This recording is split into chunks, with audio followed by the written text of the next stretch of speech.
Class 9 विषय गणित। आगे बढ़ते हैं, अध्याय 8 में चल रहे थे अपन चतुर्भुज। अब हम चतुर्भुज में एक बहुत ही इंपॉर्टेंट प्रमेय है, प्रमेय 8.9, जिसे हम मध्य बिंदु प्रमेय भी कहते हैं। ध्यान दीजिए, इंपॉर्टेंट प्रमेय है मध्य बिंदु प्रमेय त्रिभुज की। इससे समझना काफी जरूरी है। तो मध्य बिंदु प्रमेय में ये कहती है कि किसी त्रिभुज की दो भुजाओं के मध्य बिंदुओं को मिलाने वाला रेखाखंड उस त्रिभुज की तीसरी भुजा के समांतर होता है। किसी त्रिभुज की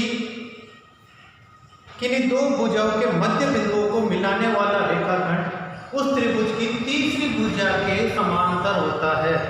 देखिए, मेरे पास त्रिभुज ABC बना हुआ है और इस त्रिभुज की दो भुजा AP और AC के मध्य बिंदु है। AB का मध्य बिंदु E और AC का मध्य बिंदु F है।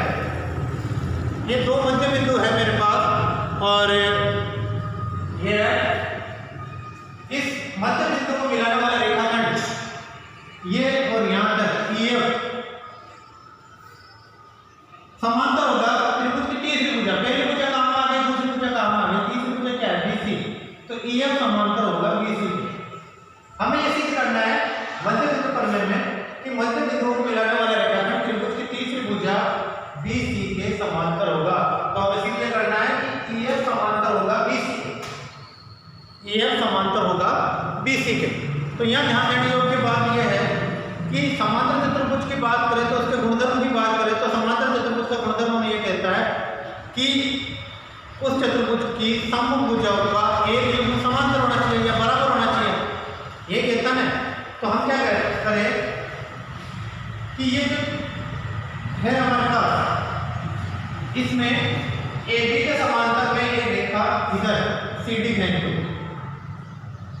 देखिए, यहाँ E व F त्रिभुज ABC की भुजाओं AB व AC के मध्य बिंदु है, जो मैंने अभी बताया था, तथा CD समांतर है BA के।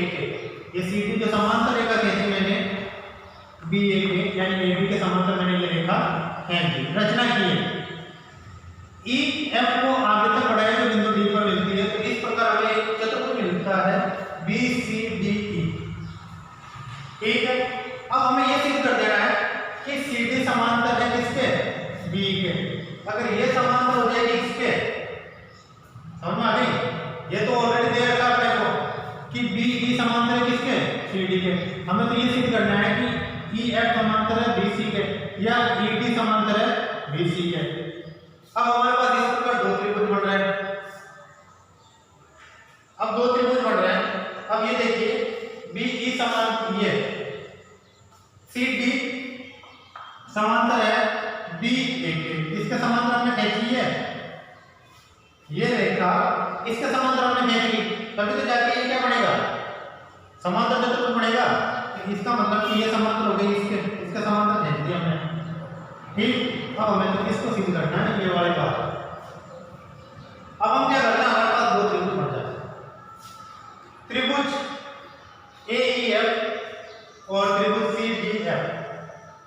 इनकी समांतरता की जांच करते हैं। तो देखिए, त्रिभुज अगर इसकी बात करूं तो ये कोण और ये कोण बराबर होगा। कोण A बराबर होगा कोण 2 के, क्यों, शीर्षक में कोण है। दूसरी बात, जब मैंने ये कहा था कि CD समांतर है BA के, इसके समांतर रचना से किसी ना पर नहीं है रचना। तो जब ये समांतर है तो AC क्या हो गया, विकर्ण।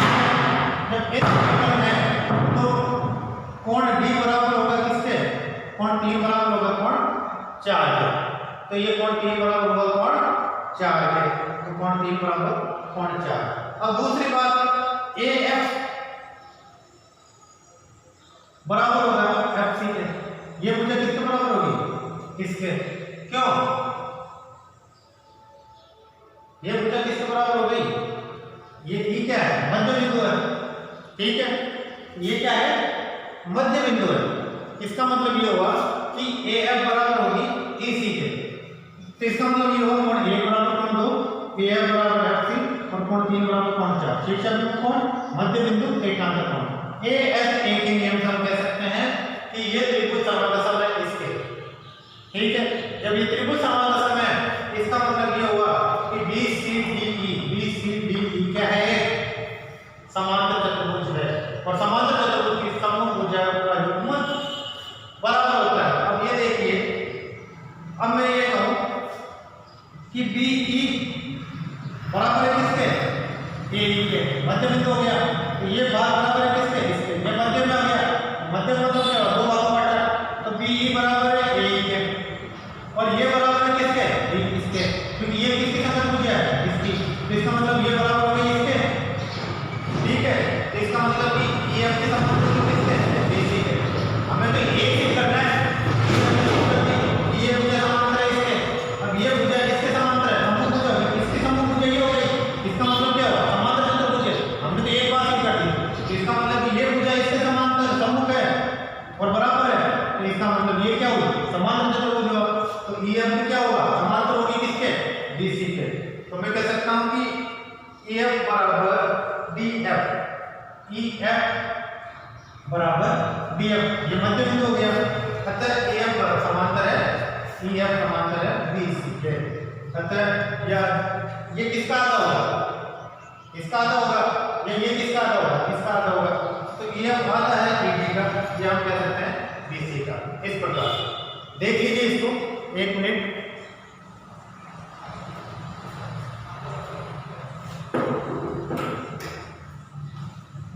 प्रमेय 2, नेक्स्ट प्रमेय सेम प्रमेय है। इसी प्रमेय को हम समझेंगे कि किसी त्रिभुज की एक भुजा के मध्य बिंदु से दूसरी भुजा के समांतर खींची गई रेखा तीसरी भुजा को समद्विभाजित करती है।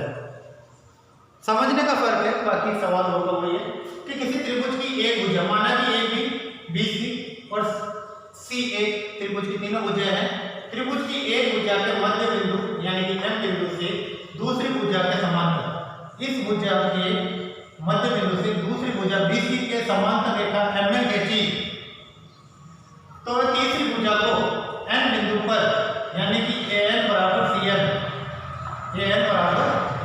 CN समद्विभाजित करती है, यानी कि एक भुजा इसके मध्य बिंदु इसके समांतर और इसको समद्विभाजन कर रही है, तो ये क्या हुई, AN बराबर होगा CN, यही हमें सिद्ध करना है। देखिए इजी वे में हम देखें तो सवाल वो का वही है, सवाल वो का वही है।